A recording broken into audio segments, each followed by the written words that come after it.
안녕하십니까, 신세계 줄눈입니다. 어디에서도 누구에게도 듣지 못하는 이야기를 해드리려고 합니다. 줄눈 시공 업체에서는 장점만 이야기하지 단점은 잘 말씀을 드리지 않는데요. 그 이유는 굳이 얘기해서 공사가 취소될 수 있기 때문입니다. 그래서 제가 준비했습니다. 실리콘 오염 방지 줄눈 일명 실5방을 설명드릴 거고, 장점과 단점을 잘 기억하셔서 줄눈 시공 받을 때 많은 도움 되시기 바랍니다. 우선 세면대 테두리부터 알려드리겠습니다. 지금 영상처럼 폴리우레아 줄눈이 떨어지지는 않았지만 벌어져 있는 모습인데요. 물 진동이 있는 곳에는 빈번하게 나타나고 있습니다. 그래서 서비스라고 다 좋은 게 아니고요. AS 하자 발생이 되었을 때 비용이 얼마 청구되는지 먼저 물어보셔야 합니다. 저는 실리콘 오염 방지 줄눈 시공 해드릴 때 실호방은 틈이 벌어질 수 있다고 먼저 알려드리고, 차후 AS 비용은 1회 방문 시 5만원 발생되니 그래도 괜찮으면 해드리겠다고 말씀을 드린 후 시공을 해드리고 있습니다. 경력이 짧은 사장님은 틈이 벌어지는 경우를 모를 수 있고요. 실리콘 오염 방지 줄눈은 저는 안 떨어져요 라고 이야기하는 업체는 그냥 믿고 피하시면 됩니다. 세면대는 나사가 꽉 조여 있지 않으면 물 진동이 발생돼서 지금처럼 틈이 벌어지는 문제점이 원인입니다. 세면대가 미세하게라도 흔들리면 진동으로 인해 벌어진다는 사실 알려드렸고요. 살면서 AS 하자 생기는 문제점이 싫다면 처음부터 바이오 실리콘으로 바르는 것도 정답이지만, 시각적 효과는 폴리우레아 줄눈보다 떨어질 수 있지만 웬만하면 떨어지는 단점이 없습니다.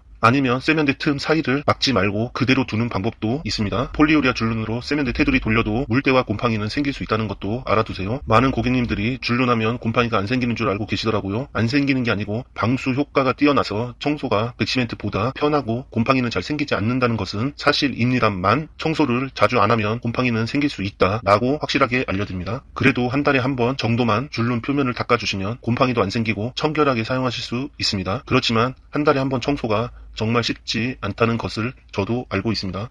이번에는 주방 실리콘 오염 방지 코팅인데요. 상판 색상과 비슷하게 안료를 선택하시면 시각적 효과가 뛰어나서 작업 끝나면 만족도가 매우 좋습니다. 그렇지만 상판에 진동이 심하게 생기면 세면대보다는 덜하지만 틈이 살짝 벌어질 수 있는 단점이 있습니다. 하지만 세면대 테두리보다 AS 하자 발생이 거의 없다는 것을 정확하게 알려드립니다. 주방 실리콘이 만약 반투명 실리콘으로 되어 있다면 실리콘 오염 방지 코팅을 하시는 게 정말 좋은데요. 반투명 실리콘은 변색이 빨리 돼서 금방 누렇게 변하기 때문에 시각적으로 매우 좋지 않습니다. 그래서 그 위에 폴리우레아 줄눈으로 덧 바르면 인테리어적 가시성이 뛰어납니다. 그리고 주방 젠다이 테두리에 백색 실리콘이나 회색 같은 소재가 발라져 있다면 굳이 실리콘 오염 방지 코팅을 하지 않아도 되지만, 하시면 더 이쁘고 깔끔하다는 것을 시공 후 아실 수 있습니다. 이번에는 욕조 실리콘 오염 방지 줄눈을 설명드리겠습니다. 저는 욕조 줄눈 코팅은 지금은 해드리지 않고 있습니다.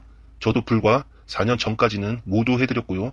AS 발생은 많이는 없지만 그래도 틈이 벌어지는 문제점 때문에 지금은 해드리지 않고 있습니다. 사람이 욕조 위에 올라가면 몸무게 하중으로 인해 실리콘 위에 폴리우레아 줄눈재가 영상처럼 벌어지는 경우가 있거든요. 실리콘 위에는 프라이머 본드를 바르고 코팅을 해드리기 때문에 거기는 안 떨어져도 실리콘 옆 가생이 타일과 만나는 곳, 플라스틱 욕조가 만나는 곳, 이런 곳이 틈이 벌어져서 고객님들이 많이 스트레스를 받고 계십니다. 그래서 1에서 2회에 틈이 벌어진 곳을 AS 해드려서 문제가 없으면 다행인데, 얼마 못 가 다른 부분이 또 틈이 벌어져서 업체도 힘들고 고객님도 지치는 게 현실입니다. 결국 고객님께서는 줄눈을 모두 떼어내고 원래 있던 실리콘 상태로 다시 돌려달라고 요청을 하십니다. 그렇지만 밑작업을 떨어지지 않도록 해드리기 위해서 프라이머를 발랐기 때문에 줄눈만 떨어지지 않아 기존 실리콘까지 모두 싹 다 제거해야 하는 불편함이 있어 비용이 제 기준 20만원이 또 발생됩니다. 그래서 처음부터 문제 생기는 욕조 테두리 줄눈은 하지 않는 것을 권해드리고요. 곰팡이가 생기면 물티슈에 락스를 붙여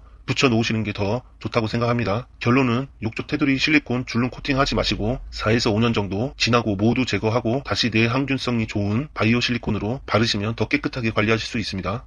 제가 줄눈 시공하면서 겪은 실리콘 오염 방지 줄눈 장단점을 설명드렸으니 선택은 업체와 상의하신 후 결정하시면 되겠습니다.